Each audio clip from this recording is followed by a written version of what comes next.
O líder dos apóstolos está morto. Mas eles não vão deixar a sua mensagem morrer.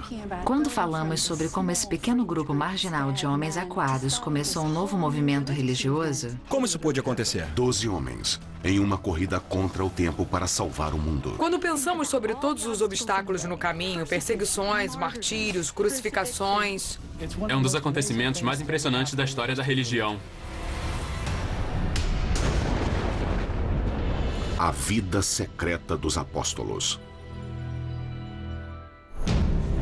A estrada para Jerusalém. Ano 30 depois de Cristo. Era uma sexta-feira no Pessah, ou próximo a ele. Até hoje, chamamos esse dia de Sexta-feira Santa. Mas a primeira Sexta-feira Santa não foi um bom dia para Jesus.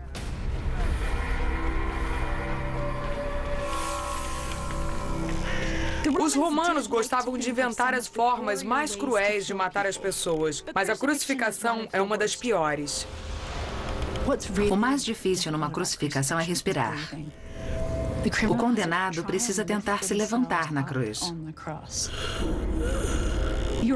É possível sobreviver, desde que a pessoa possa se suspender e ter espaço suficiente no peito para que os pulmões funcionem. Os pregos causam uma dor agonizante nos braços e nas pernas do criminoso.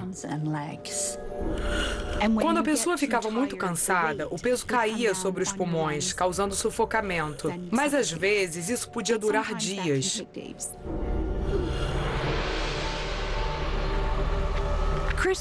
As crucificações serviam para intimidar. Era um aviso para os outros, caso se rebelassem contra o Império Romano. Morreriam dessa forma, humilhante, excruciante. Não é por acaso que a palavra excruciante tem uma cruz na sua raiz. Você pode sofrer essa morte terrível. Historicamente falando, eu não imagino que Jesus fosse cercado por uma multidão. Maria Madalena e as mulheres ficaram de vigília. Mas os apóstolos, os discípulos em quem Jesus mais confiava, não estavam lá. Eles estavam claramente ausentes.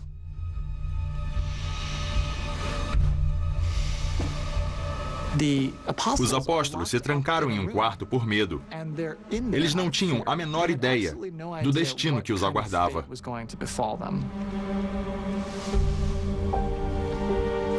Parece que eles se esconderam, o que faria sentido. Se Jesus foi preso por motivos políticos por se declarar o rei, quem o seguisse também teria sido condenado como insurgente. Eles sabiam que, a qualquer momento, os guardas romanos poderiam bater na porta para prender e executá-los também. Esses homens cujo mundo havia sido virado de cabeça para baixo são os 12 escolhidos de Jesus. O mais importante sobre os apóstolos é o nome, os 12. Por que não 9 ou 14? 12 é um número muito simbólico. São as 12 tribos de Israel. Assim como houve uma vez 12 tribos, deveria haver 12 apóstolos. Eles eram judeus que viviam na Galileia. Nos evangelhos, alguns são descritos como os pescadores. Então sabemos que a maioria era comerciante. Eles não tinham nenhum estudo formal sobre assuntos religiosos, não mais do que qualquer outra pessoa da época teria. Jesus apareceu e fez uma proposta muito radical. Por que você não deixa a vida que sempre conheceu durante todo o seu tempo nesse planeta para me seguir? Eu tenho umas ideias malucas. Mas os nomes, quem eram essas pessoas exatamente, não fica muito claro. Todos os evangelhos mencionam os 12. Alguns listam esses 12, mas os nomes são diferentes. Se existe um grupo de referência entre os apóstolos, não são necessariamente os 12. Na verdade, são 3 dos apóstolos: Pedro, Tiago e João, filhos de Zebedeu. Jesus sempre conversava com eles em particular para dar instruções e fazer revelações especiais. Eles estavam lá desde o começo. Pedro é o mais conhecido entre os 12 discípulos, porque ele era o braço direito de Jesus. Ele originalmente não se chamava Pedro.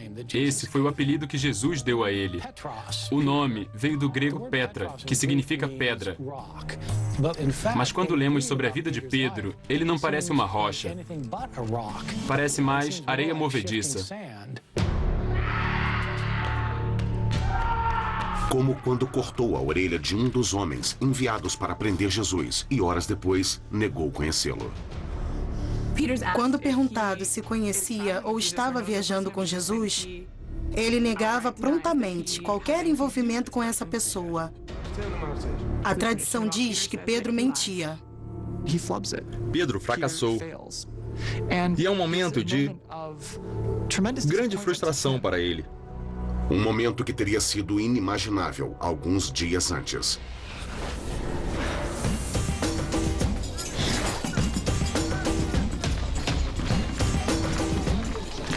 Os apóstolos viajaram com Jesus e um pequeno grupo de seguidores para celebrar o Pessah em Jerusalém. A Páscoa judaica celebra a libertação das tribos de Israel da escravidão no Egito. Mas eles também estavam antecipando o futuro quando esperavam que Deus os libertaria dos atuais opressores, os romanos. O governador romano na época era Pôncio Pilatos, e ele tinha consciência de que as coisas podiam sair do controle rapidamente. Para os romanos, Jesus não era ninguém, mas eles não podiam deixar que ele se tornasse alguém. Para Pilatos, a forma como Jesus e os apóstolos entraram em Jerusalém era uma provocação à autoridade do império. Eu considero um fato histórico que ele entrou em Jerusalém montado em um burro. Sem dúvidas, Pilatos estava sobre um cavalo. Foi uma perigosa zombaria a Pilatos. A questão é que Jesus era subversivo. Era uma grande ousadia. Esse jovem da Galileia estava fingindo que havia outro tipo de império, especificamente o império de Deus. Não é de espantar que ele tenha acabado crucificado. No século I, havia muitas ideias diferentes sobre como o Messias poderia ser. Mas nenhuma delas previa uma morte humilhante e agonizante.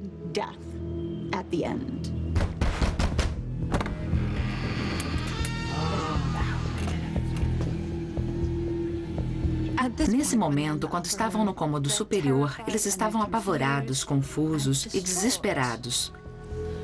Aquilo não era o que eles esperavam. Eles estavam errados de seguir aquele sujeito? Ele alegava ser quem não era? Essas pessoas deixaram suas famílias. Literalmente abandonaram suas vidas para seguir esse cara. Não dava para voltar e dizer, puxa, eu estava errado. Então, eles tinham que decidir o que fazer.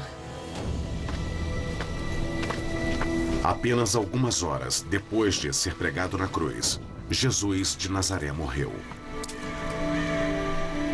Sua morte reuniria os apóstolos em um dos eventos mais misteriosos do início do cristianismo. 2 dias depois, na manhã de um domingo. É o primeiro dia da semana e várias seguidoras de Jesus, inclusive Maria Madalena, chegaram ao túmulo com algumas especiarias. Elas tiveram uma surpresa ao encontrar a sepultura vazia. O corpo de Jesus havia desaparecido.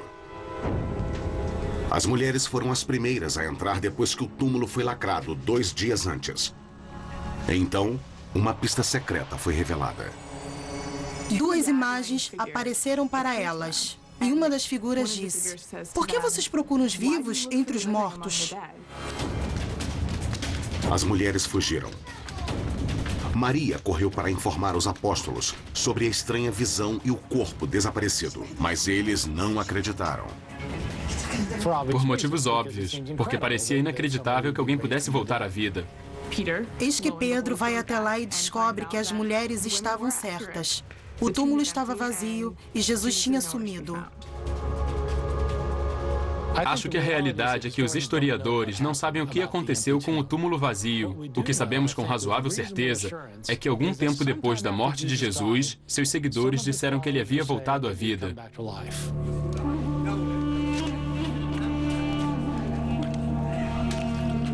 Eles começaram a ver Jesus. Jesus aparecia para eles.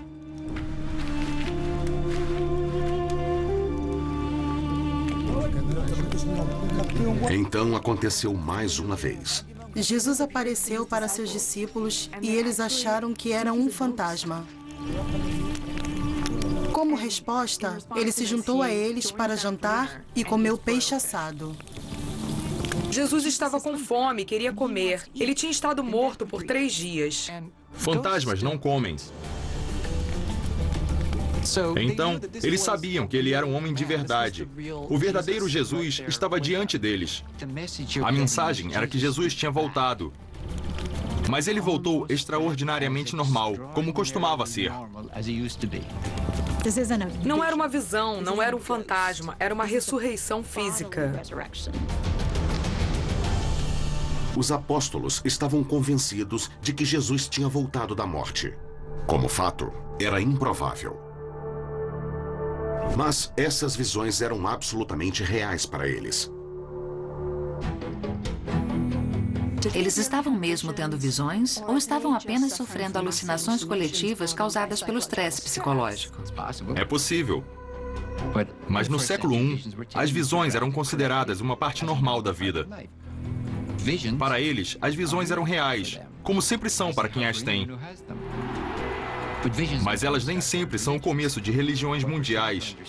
O que estamos tentando entender é por que essas visões fizeram o que fizeram. Isso está relacionado ao que a ressurreição confirmou para os apóstolos. Deus não ressuscita pessoas à toa. Ele escolheu esse homem. Sabe o cara que acabou de ser crucificado? Foi ele que Deus escolheu para trazer de volta a vida. Isso confirma tudo o que eles acreditavam quando começaram a seguir Jesus. Ele tinha que ser o Messias, porque agora ele era mais poderoso do que a morte. Ele era o soberano, ele era o Senhor, o futuro rei do reino que estava por vir. O Jesus ressuscitado diz a seus homens que eles foram escolhidos por ele para espalhar sua palavra em todas as nações da terra. Mas antes que isso pudesse acontecer, eles iriam precisar de poder.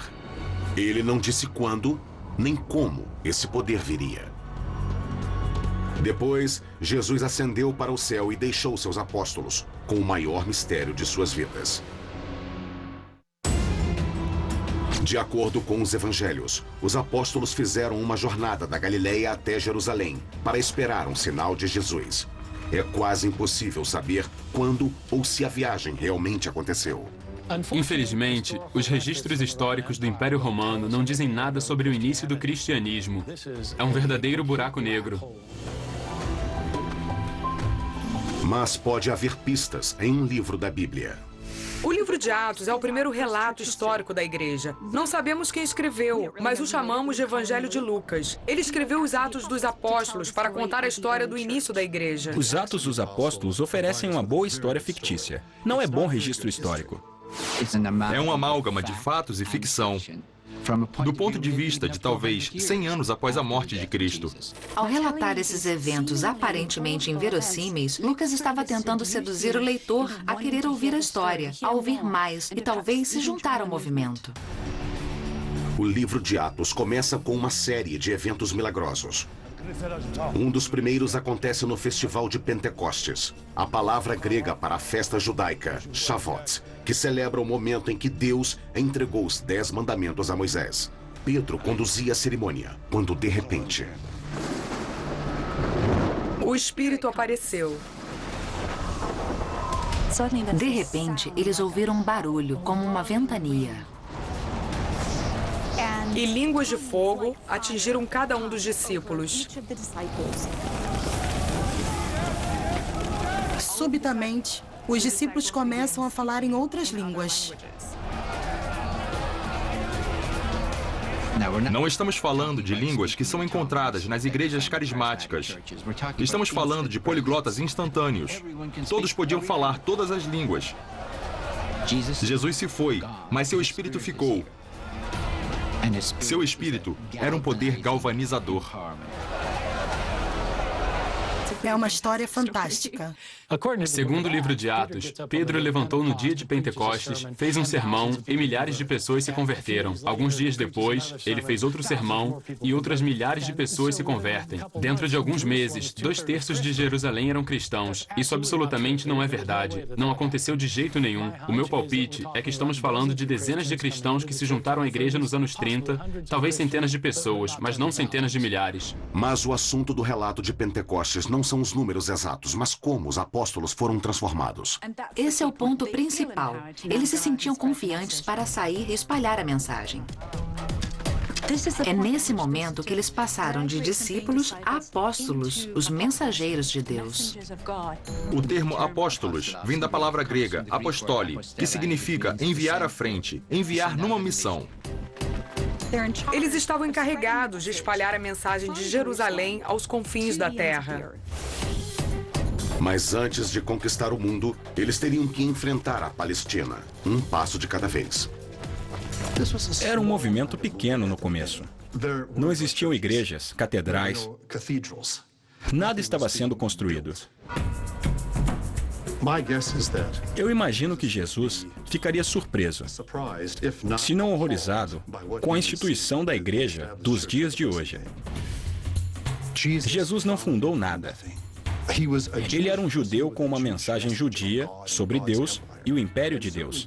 E ele certamente não concebeu nada que envolvesse construções, grandes orçamentos e envolvimento político com o status quo.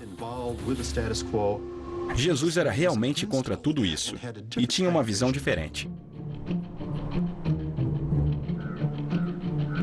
Eles não estavam muito interessados em construir igrejas ou qualquer tipo de estrutura porque o fim do mundo estava chegando. A mensagem de Jesus teria sido que a chegada do reino de Deus era iminente.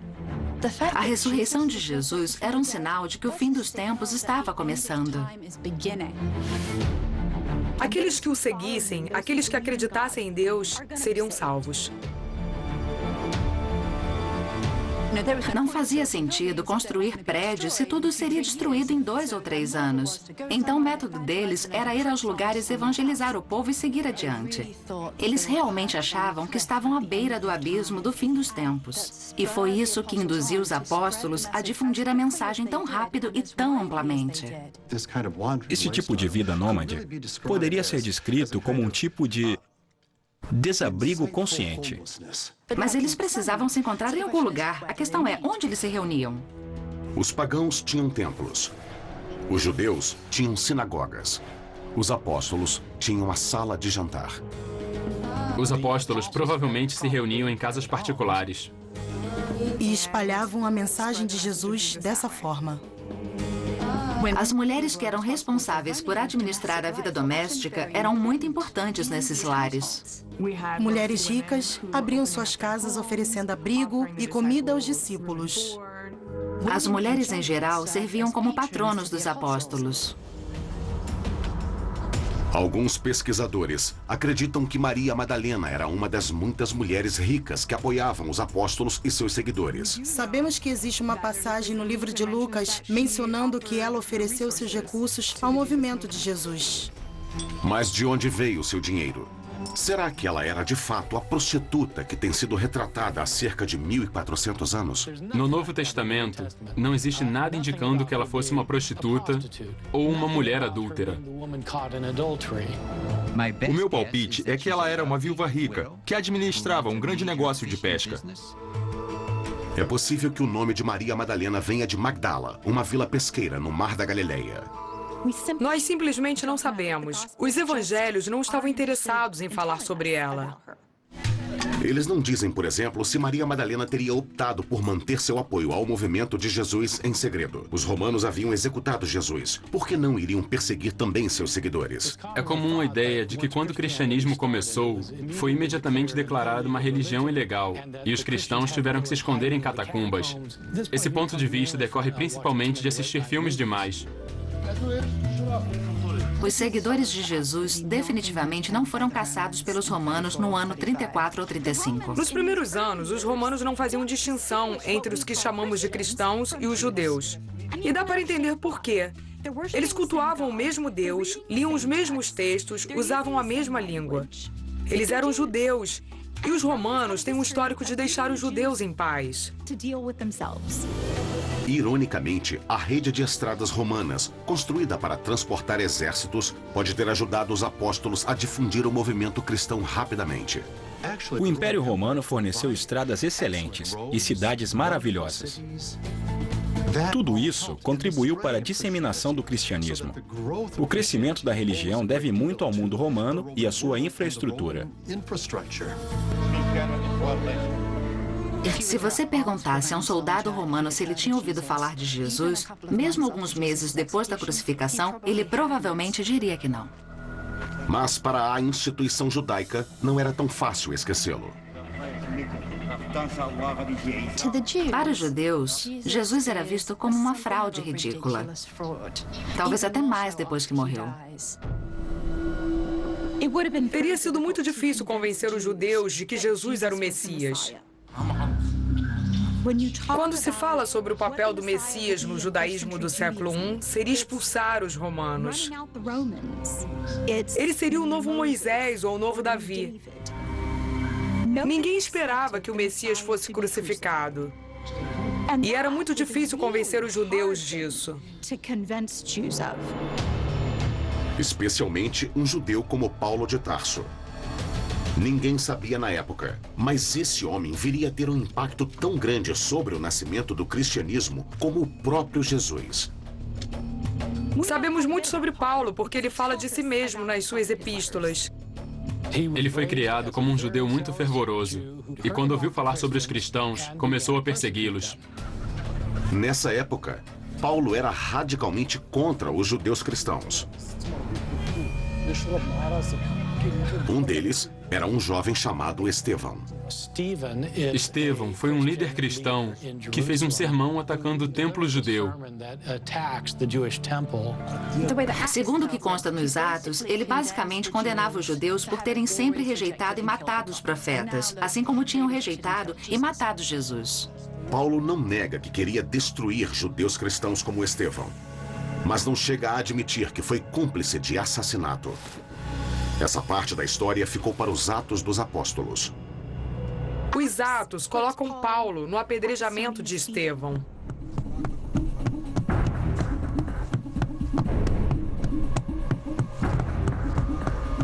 O Sinédrio, a Corte Suprema Judaica em Jerusalém, condenou Estevão à morte por suas crenças subversivas. Foi o primeiro martírio cristão e aconteceu fora de Jerusalém.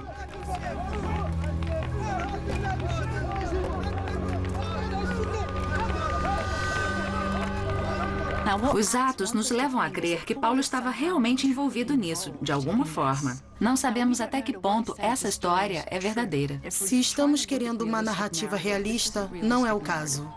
Para começar, o texto coloca Paulo em Jerusalém. O próprio Paulo nunca disse que esteve em Jerusalém. Lucas descreve a morte de Estevão como ato de uma multidão.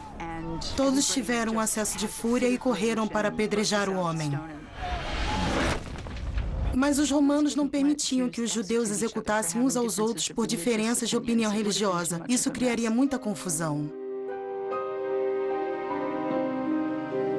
Verdade ou ficção? A presença de Paulo no apedrejamento de Estevão provoca uma das reviravoltas mais dramáticas na história do cristianismo. Alguma coisa aconteceu a ele. O chamado incidente da estrada de Damasco, que mudou completamente a vida dele. O livro de Atos diz que ele estava na estrada para Damasco e ia perseguir os cristãos de lá com a autorização dos líderes judeus de Jerusalém. Ele estava a caminho quando viu um clarão ofuscante.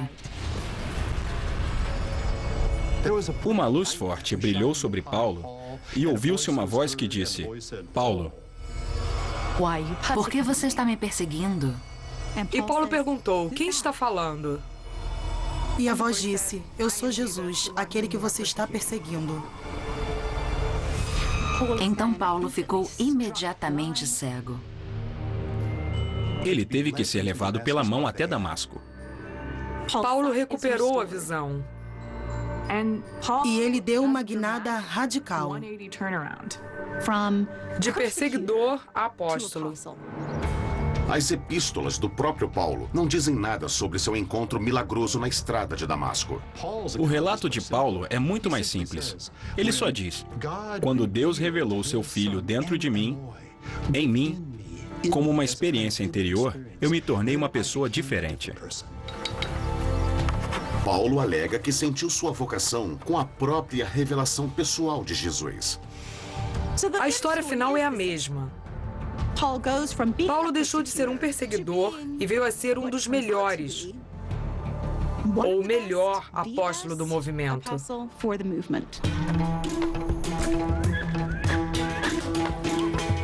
O melhor jeito era pegar a estrada e começar a caminhar.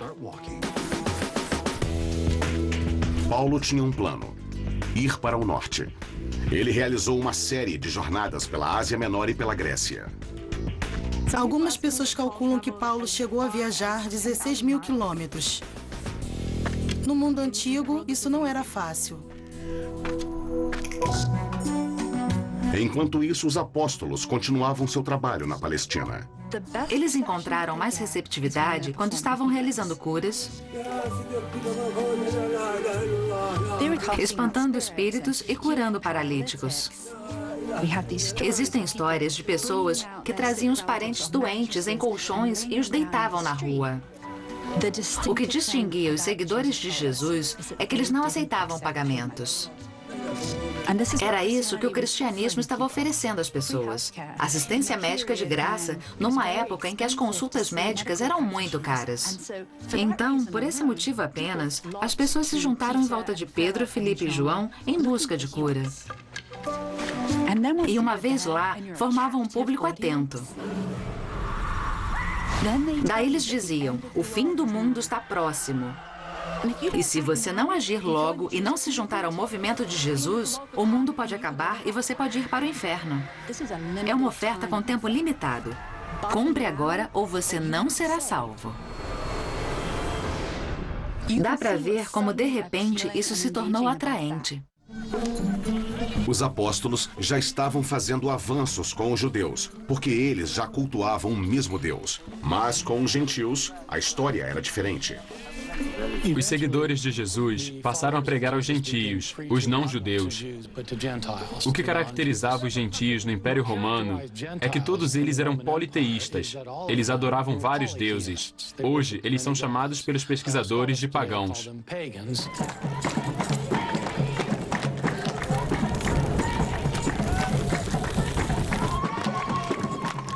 A atmosfera religiosa na antiguidade era muito diversificada. Os pagãos podiam venerar qualquer deus que quisessem. Eles podiam adorar os grandes deuses da mitologia grega e romana. Podiam cultuar seus deuses locais, os deuses das cidades, da floresta, dos rios, do pasto, da guerra. Havia deuses do amor, deuses da fertilidade. Era um mundo povoado por essas personalidades sobre-humanas. Era uma espécie de buffet de religiões. As pessoas podiam ter o quanto quisessem de qualquer coisa. Então, quando os apóstolos insistiam para que os pagãos abrissem mão de todos os seus deuses, estavam diante de um problema. Tudo era uma questão de poder. As religiões pagãs enfatizavam que os deuses favoreciam os seus adoradores. Nós não podemos controlar a chuva, mas os deuses podem. Não podemos controlar se as colheitas serão boas. Não podemos controlar se o gado se reproduz ou não, mas os deuses podem.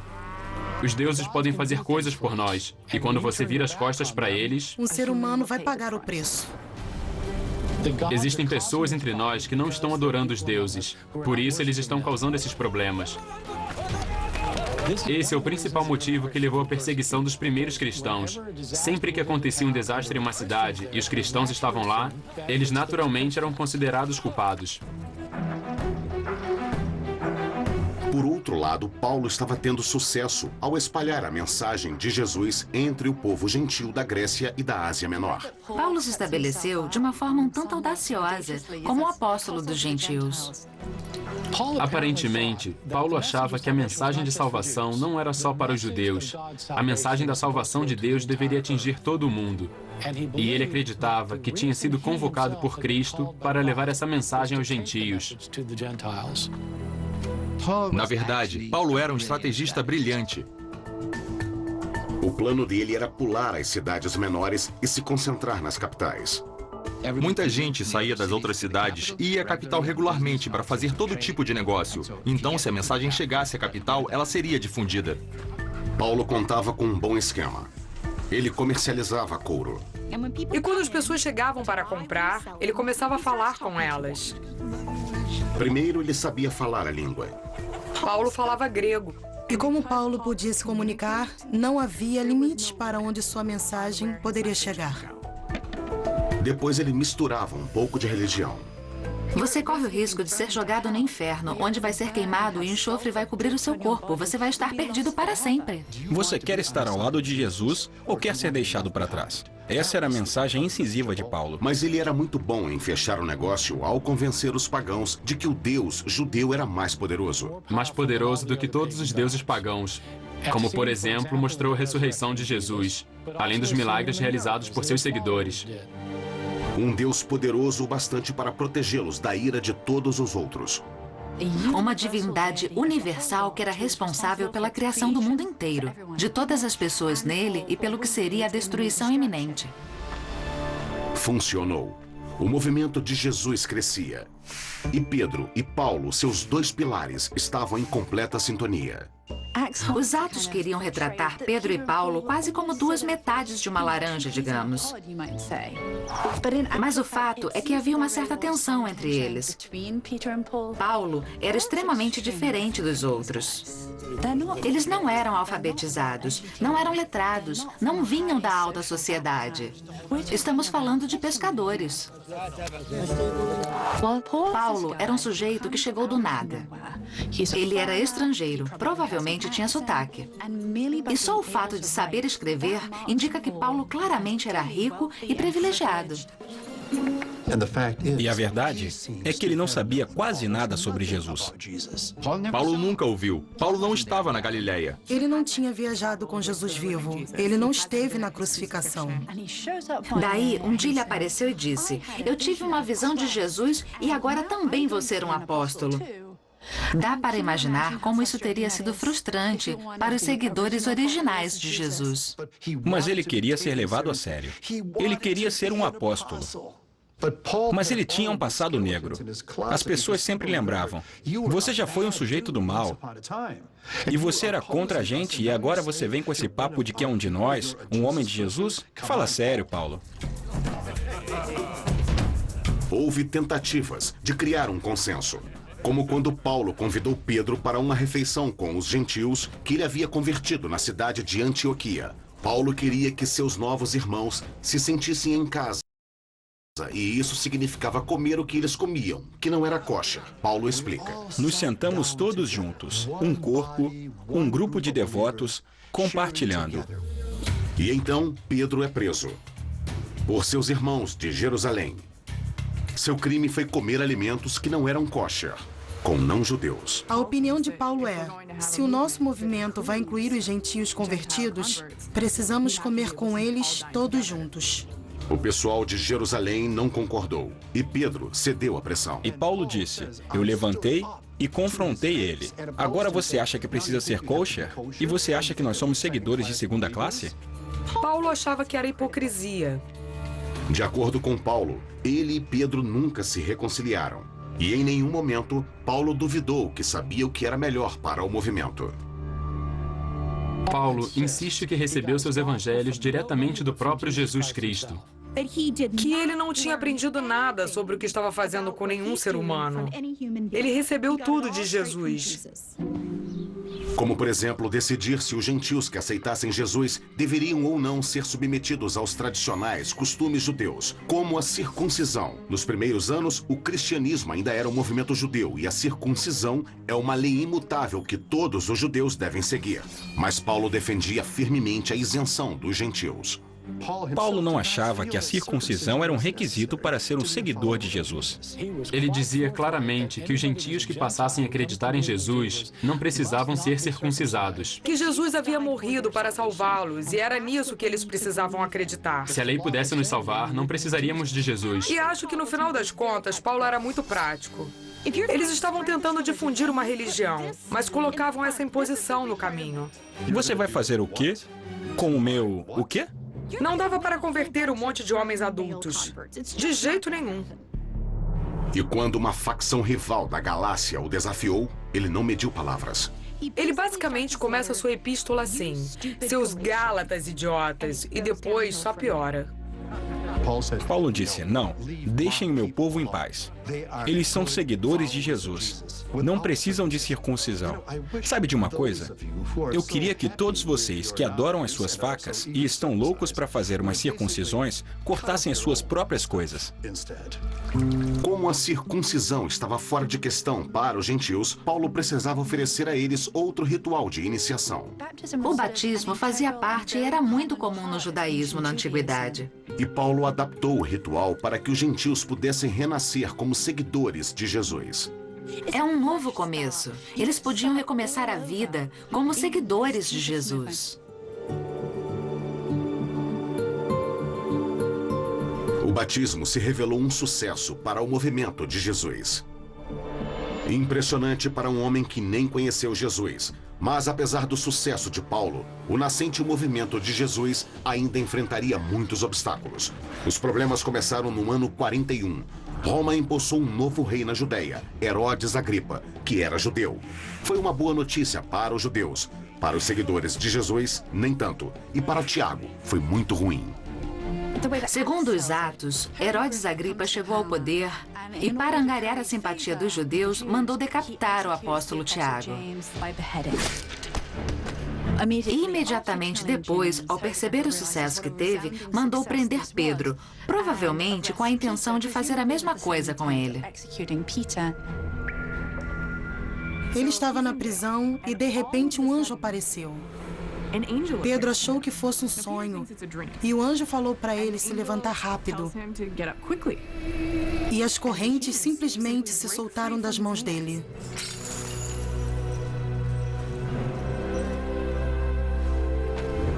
Depois da fuga milagrosa em Jerusalém, Pedro evitou chamar a atenção. Mas, 1.400 quilômetros ao norte, Paulo fazia o contrário. No ano 50, ele chegou à cidade grega de Filipos, continuando sua missão com os gentios. Para Paulo, um dia bom era quando ele conseguia converter mais uma alma, mesmo que isso envolvesse o exorcismo. O alvo foi uma jovem escrava que era vidente. Seus transes rendiam muitos lucros. Paulo não suportou ver a garota possuída por um demônio.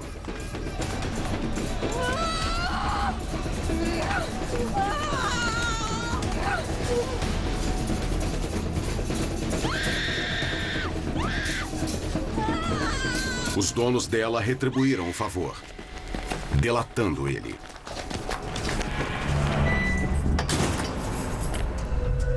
Ao longo da década seguinte, Paulo se tornou muito familiarizado com os calabouços romanos.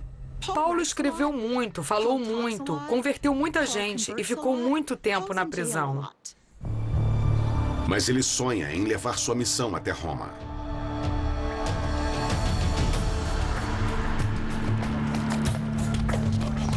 Um relato que nunca chegou a entrar na Bíblia diz que Paulo chegou a Roma como um homem livre. Paulo queria ir a Roma.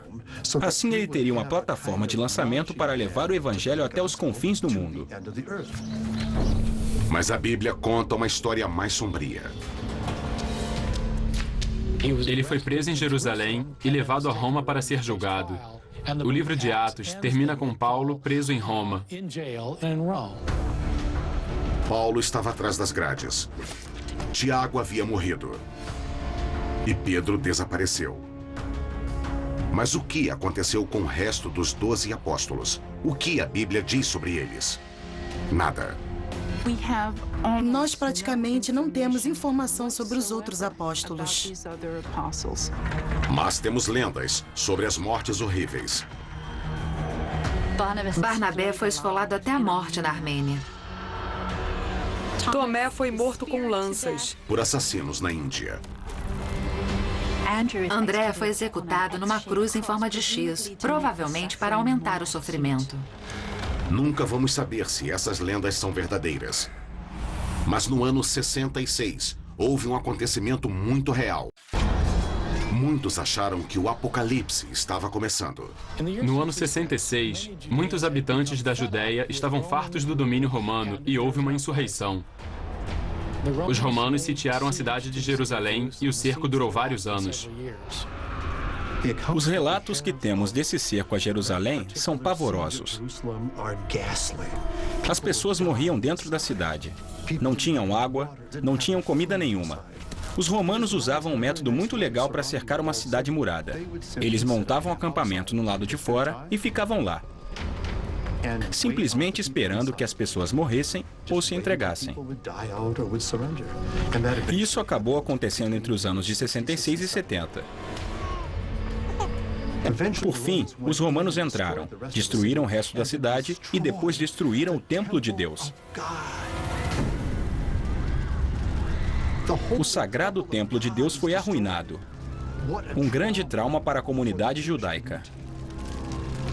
Isso foi um cataclismo para os antigos judeus. E juntando esse evento, a mensagem cristã de que o fim estava próximo, de que Deus iria trazer o julgamento, os cristãos começaram a ver a destruição do templo como uma punição divina pela morte de Jesus. E isso parece ter sido um divisor de águas. Um divisor de águas entre a era judaica, a qual pertenciam os apóstolos, e uma nova era que viria a ser chamada de cristã. Em algum momento no final do século I, os seguidores de Jesus começaram a usar o termo cristão para se referir a si mesmos. No século IV, o imperador Constantino se converteu. E 1000 anos depois, Roma se tornaria o centro do mundo cristão. Diz a lenda que foi na cidade de Roma que Pedro e Paulo morreram. Temos uma fonte do século I indicando que Pedro e Paulo foram executados durante as perseguições de Nero no ano 64. Um grande incêndio consumiu a maior parte de Roma. Conhecemos a história de Nero tocando rabeca enquanto Roma ardia em chamas. Isso era muito ruim para sua imagem e ele precisava botar a culpa em alguém. Foi muito fácil culpar os cristãos porque, de qualquer forma, ninguém gostava deles. É possível que Paulo tenha sido um dos cristãos que foram executados.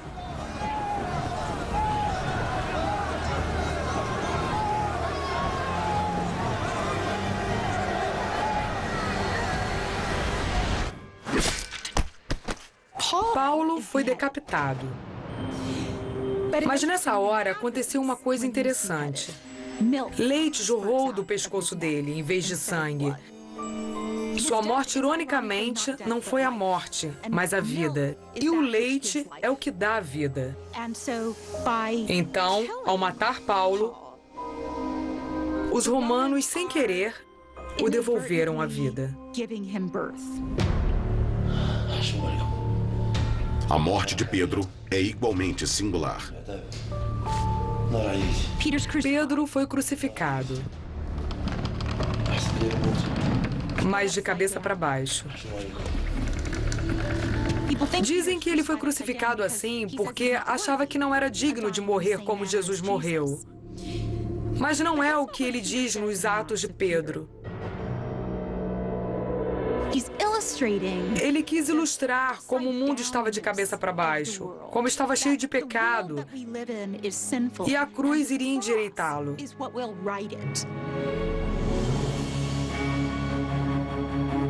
No ano 70 depois de Cristo, a maioria dos apóstolos estava morta. E o movimento estava em outras mãos.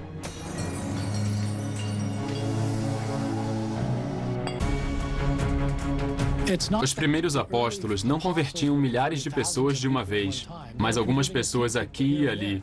Mas essas poucas pessoas converteram outras pessoas, que converteram outras, e o movimento começou a crescer. É um dos acontecimentos mais impressionantes na história da religião. Quando a gente pensa que esses seguidores tiveram que superar perseguições, martírios, prisões, crucificações, e ainda assim deram início a uma religião mundial, é espantoso.